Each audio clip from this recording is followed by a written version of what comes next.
Europe کے ساحلوں ہماری لاشیں واپس کرو۔ سپنے پوچھ کے تھوڑے ہی آتے ہیں، امیدوں کی بھی بھلا کوئی حد ہوتی ہے، لیکن کبھی کبھی یہی سپنے انسان کو ایسی گہری وادی میں گرا جاتے ہیں جہاں سے وہ کبھی واپس نہیں آ پاتا اور اپنے پیاروں سے ہمیشہ ہمیشہ کے لیے کہیں دور، بہت دور چلا جاتا ہے، اور یہ کمبخت سپنے اپنا مسکن کسی اور کی آنکھوں میں بنا لیتے ہیں۔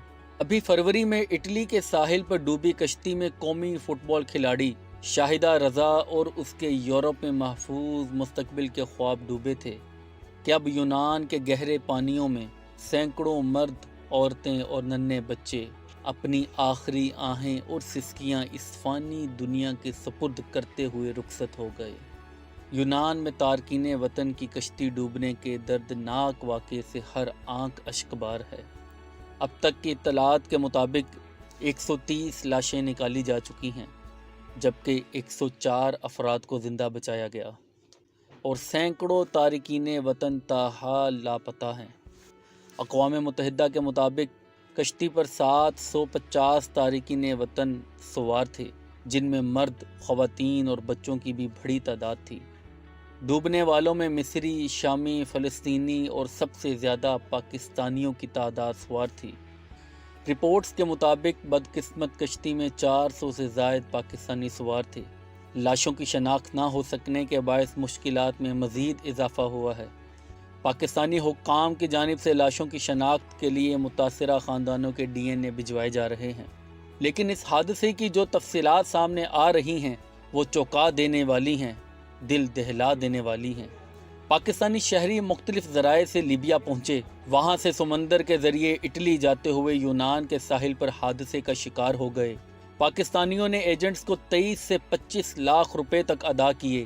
ایجنٹس نے کچھ شہریوں کو کراچی سے بذریعہ ہوائی جہاز تیونس اور وہاں سے لیبیا پہنچایا، جبکہ بعض شہریوں کو کراچی ایئرپورٹ سے دبئی، وہاں سے مصر اور مصر سے لیبیا پہنچایا۔ حادثے میں بچ جانے والے پاکستانیوں کے بیانات نے ہلا کر رکھ دیا۔ زندہ بچنے والے ایک پاکستانی نے برطانوی اخبار کو انٹرویو میں بتایا کہ کشتی پر سفر کرنے لگے تو مسافروں کے ساتھ انتہائی غیر انسانی رویہ اور ناروا سلوک اختیار کیا گیا، جبکہ پاکستانی مسافروں پر ضرورت سے زیادہ سختی کی جا رہی تھی۔ پاکستانیوں کو زبردستی کشتی کے نیچے والے حصے میں دھکیلا جا رہا تھا، باقی ملکوں کے لوگوں کو اوپر والے حصے میں رکھا گیا تھا۔ جب کوئی پاکستانی کشتی کے اوپر والے حصے میں جانے کی کوشش کرتا تو اس پر تشدد کیا جاتا۔ انٹرویو میں مزید بتایا گیا کہ پینے کا پانی ختم ہو جانے کی وجہ سے پہلے ہی 6 لوگ پیاس کی شدت سے مر چکے تھے۔ کشتی میں عورتوں اور بچوں کی بڑی تعداد سوار تھی، کم و بیش 100 سے زائد بچے شامل تھے۔ انتہائی افسوسناک بات یہ ہے کہ بچ جانے والے 104 افراد میں ایک بھی عورت اور ایک بھی بچہ شامل نہیں۔ سمندر کی بے رحم موجوں نے ایک بھی خاتون یا بچہ نہ چھوڑا، سبھی کو اپنے دامن میں ہمیشہ ہمیشہ کے لیے چھپا لیا۔ تلواریں اٹھائے اسمگلر لوگوں کو جہاز کی طرف ہانک رہے تھے۔ بارسلونا میں رہنے والے ایک پاکستانی شخص زہیب کو معلوم نہیں کہ اس کے 40 سالہ چچا ندیم محمد زندہ ہیں یا نہیں۔ زہیب نے خبر رساں ادارے سے بات کرتے ہوئے بتایا، میں نے چچا سے کشتی پر سوار ہونے سے 5 منٹ پہلے بات کی تھی اور انہیں کشتی پر سوار نہ ہونے کا کہا، لیکن انہوں نے کہا ان کے پاس کوئی اور چارہ نہیں ہے۔ زہیب نے بتایا کہ اپنی آخری گفتگو میں ندیم محمد نے انہیں بتایا کہ تلواریں اٹھائے ہوئے اسمگلرز نے انہیں جہاز پر دوسروں کے ساتھ سوار ہونے کے لیے کہا۔ انہوں نے مجھے بتایا کہ وہ بہت سارے لوگ تھے، لیکن اگر مسافر جہاز پر نہ چڑھے تو وہ انہیں مار ڈالیں گے۔ زہیب پیر کو اپنے چچا کا سراغ لگانے اور برآمد شدہ لاشوں سے حاصل شدہ DNA کو کراس میچ کرنے کے لیے یونان گئے تھے۔ انہوں نے بتایا کہ ان کے چچا شادی شدہ ہیں اور پاکستان میں ان کے 3 چھوٹے بچے ہیں۔ زہیب کے مطابق ندیم محمد اپنے خاندان کے بہتر مستقبل کے لیے یورپ جانے کی کوشش کر رہے تھے۔ بدقسمت ٹرالر کا ایک اور کرد مسافر علی شیخی، شمال مشرقی شام کی جنگ زدہ قصبے کوبانی سے تعلق رکھنے والے کرد باشندے علی شیخی کو امید تھی کہ یہ جہاز اسے یورپ میں بہتر زندگی کی طرف لے جائے گا، جہاں پہنچنے کے بعد وہ اپنی بیوی اور 3 جوان بیٹوں کو بھی وہاں لے جا سکے گا۔ لیکن یورپ پہنچنے کے بجائے جہاز 14 جون کی آدھی رات کے 2 گھنٹے بعد یونان کے پانیوں میں ڈوب گیا۔ یورپی یونین نے امید کا اظہار کیا ہے کہ یونان تارکین وطن کے ڈوب جانے والے اس سانحے کی جامع اور شفاف تحقیقات کرے گا۔ اب تک صرف 104 افراد زندہ بچائے گئے ہیں اور 130 لاشیں نکالی گئی ہیں، لیکن شیخی سمیت بہت سے لوگوں کا کہنا ہے کہ کشتی پر 750 تک لوگ سوار تھے۔ شیخی کا کہنا تھا سفر سے قبل بڑی کشتی اچھی حالت میں تھی اور ہمیں بتایا گیا کہ کوئی کھانے پینے کی چیز یا دوسرا سامان نہیں لانا ہے کیونکہ یہ سب کچھ کشتی پر دستیاب ہے۔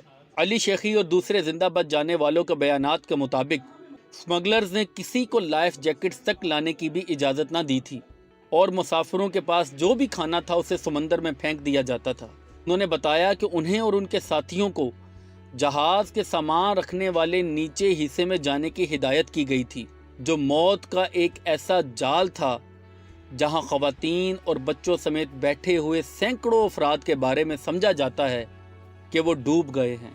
لیکن اسمگلرز کو اضافی رقم ادا کرنے کے بعد علی شیخی اپنے ساتھیوں کے ساتھ اوپر ڈیک پر بیٹھ گئے۔ اس بدقسمت کشتی کے ڈوبنے تک وہ سمندر میں 5 دن گزار چکے تھے۔ 1.5 دن کے بعد پانی ختم ہو گیا تو کچھ مسافروں نے سمندری پانی پی کر پیاس بجھانے کی کوشش کی۔ اسی طرح کے خیالات کا اظہار دوسرے زندہ بچ جانے والوں نے سوشل میڈیا پر پوسٹ کیے گئے اکاؤنٹس میں کیا ہے۔ دیگر زندہ بچ جانے والوں نے اس بات کا بھی انکشاف کیا کہ جہاز کو آگے کی طرف سے کھینچا جا رہا تھا۔ علی شیخی نے ٹی وی انٹرویو میں بتایا کہ بدقسمت کشتی کو آگے کی جانب سے ایک جہاز ٹو کر رہا تھا کہ اتنے میں کشتی ایک طرف جھک گئی اور لوگ وہاں سے سمندر میں گر گئے۔ اندھیرے میں لوگ چیخنے لگے۔ ہر شخص نے دوسرے کو پکڑ کر نیچے کھینچنے کی کوشش کی۔ اس وقت میں نے سوچا کوئی زندہ نہیں بچے گا۔ بحیرہ روم میں تارکین وطن کی کشتی کو کس طرح حادثہ پیش آیا اور اس کا ذمہ دار کون ہے، یہ وہ سوالات ہیں جن کے جواب آنا باقی ہیں، لیکن تارکین وطن کا بیانات اور یونان کے کوسٹ گارڈز کے اس پر رد عمل نے معاملے کو مشکوک بنا دیا ہے۔ حادثے میں بچ جانے والے افراد نے دعویٰ کیا ہے کہ کشتی کے ڈوبنے سے عین قبل ایک اور جہاز اسے ٹو کر رہا تھا۔ البتہ یونانی کوسٹ گارڈز نے اس بات کی تردید کی ہے۔ واضح رہے کہ یونانی کوسٹ گارڈز کو بڑے پیمانے پر تنقید کا نشانہ بنایا گیا ہے، جن پر الزام ہے کہ انہوں نے تارکین وطن کو ان کے جہاز کے ڈوبنے سے پہلے بچانے کی کوشش نہیں کی، بلکہ انہوں نے کسی بھی قسم کی مدد کرنے سے انکار کیا اور کشتی کو اٹلی لے جانے پر اصرار کیا۔ کوسٹ گارڈز کا استدلال تھا کہ گنجائش سے کہیں زیادہ بھرے ہوئے ٹرالر سے سینکڑوں ناپسندیدہ لوگوں کو نکالنے کی کوشش کرنا بہت خطرناک ہوگا۔ بہرحال واقعے کی مکمل تفصیلات ابھی تک واضح نہیں ہیں۔ ڈوبنے والے ڈوب گئے، رونے والے رو رہے ہیں، جانے والے چلے گئے، مگر کب تک؟ آخر کب تک غریب اپنی غربت کے ہاتھوں ان بے رحم موجوں کا شکار ہوتا رہے گا؟ آخر کب تک بہترین روزگار کی تلاش میں غریب کا بچہ مارے مارے پھرتا رہے گا؟ اگر اتنی لاشوں کے بعد بھی ارباب اختیار کے سر پر جو تک نہ رینگے تو لمحہ فکریہ ہے۔